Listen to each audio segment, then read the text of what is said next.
A passenger flight approaching Sofia is suddenly told not to land. No warning, no explanation, just divert now. The aircraft banks hard and heads to Varna, 160 miles away.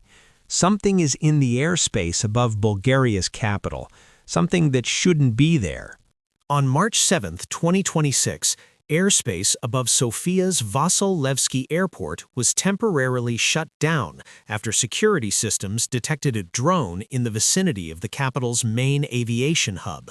The airport activated emergency procedures. The Interior Ministry was called.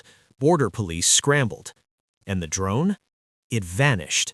Nobody found it, nobody identified its operator, and officially, nobody called it an attack. But here's what they did say.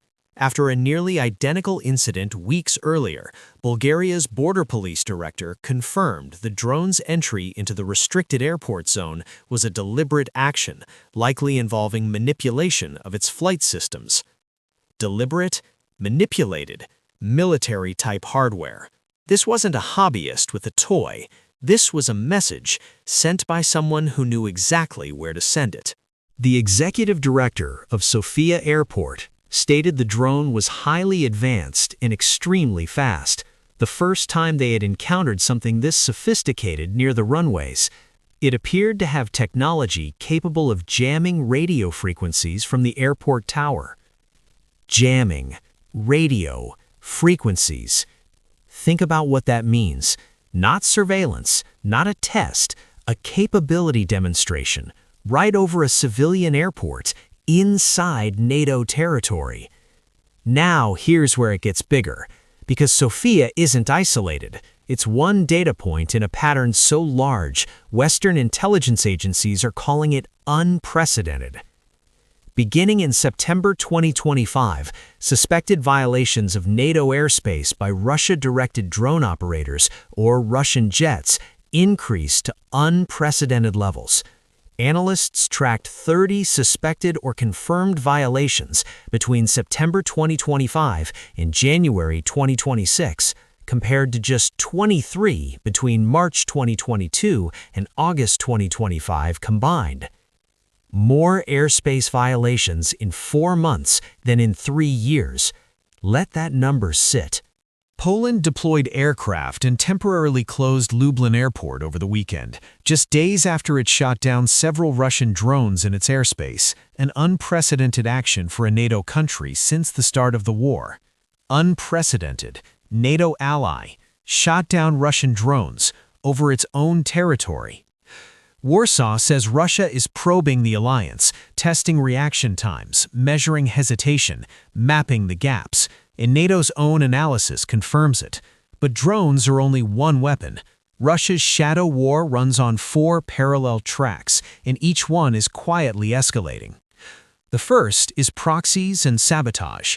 Investigations in Poland, Germany, and Lithuania in 2025 uncovered overlapping networks linked to Russian military intelligence, often operating via proxies and criminal intermediaries to preserve deniability.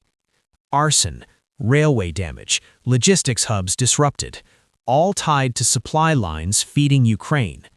The GRU doesn't need soldiers for this, it needs criminals with cash and no questions. The second track is underwater. Russia's shadow fleet has been a crucial tool for disrupting undersea cables. By 2025, 11 incidents had been reported. Cables connecting Sweden and Lithuania, Finland and Germany, Finland and Estonia. 11 cuts, the internet backbone of Europe, slowly being severed. NATO informal sources reported around 25% of transatlantic European data cables were out of service due to suspicious causes. 1/4 gone, and almost nobody noticed. The third track, aerial incursions. You've seen it in Sofia, you've seen it over Poland, but it's not random. Drones buzzing Polish airspace, the Baltic Sea, and even airports in Denmark and Germany aren't random. They're probing air defenses, spying on key sites, and testing nerves. Each overflight collects data. Each redirect of a civilian aircraft proves the point. Your airspace is not as defended as you think. The fourth track is cyber, silent, invisible, already inside. In Germany alone, there were 321 suspected hybrid incidents in early 2026, including escalating drone intrusions into airspace and disinformation campaigns targeting critical infrastructure. Not 32, not 321, 321 suspected operations in one country, in one reporting period.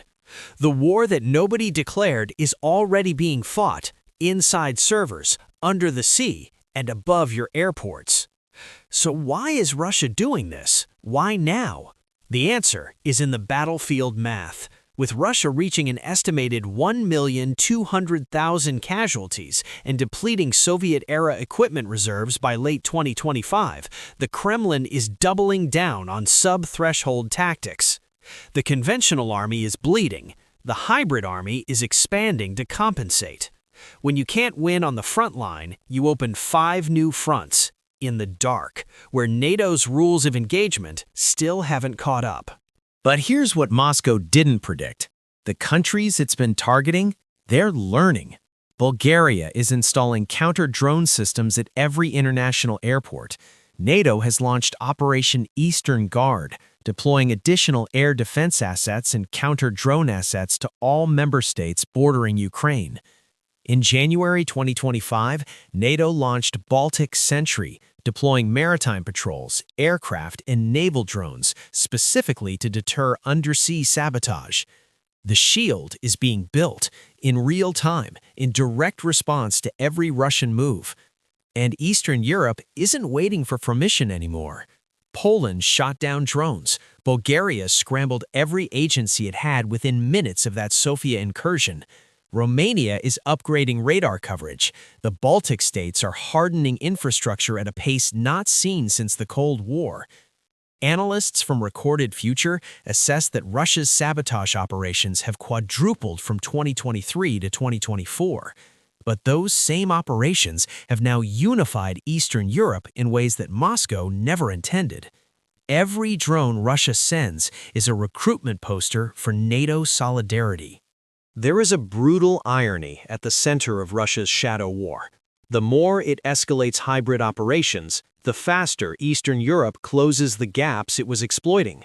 The more it violates airspace, the more F-16s get delivered, counter-drone laws get passed, NATO exercises get scheduled. Bulgaria's defense minister acknowledged the country lacked legal provisions allowing military forces to neutralize drones, even over sensitive military sites, the Sofia Globe. That law, it's being rewritten now, because of Russia. Moscow sent a drone over Sofia and accidentally passed the legislation it was trying to prevent. The shadow war was built on the assumption that Europe was too slow, too divided, and too afraid to respond. That assumption is being buried. One airport closure, one downed drone, one new counter-drone law at a time. Russia is not expanding its shadow war. It is revealing the limits of it. And what comes next, the response that's now being built across Eastern Europe, that is a story that Moscow has no playbook for.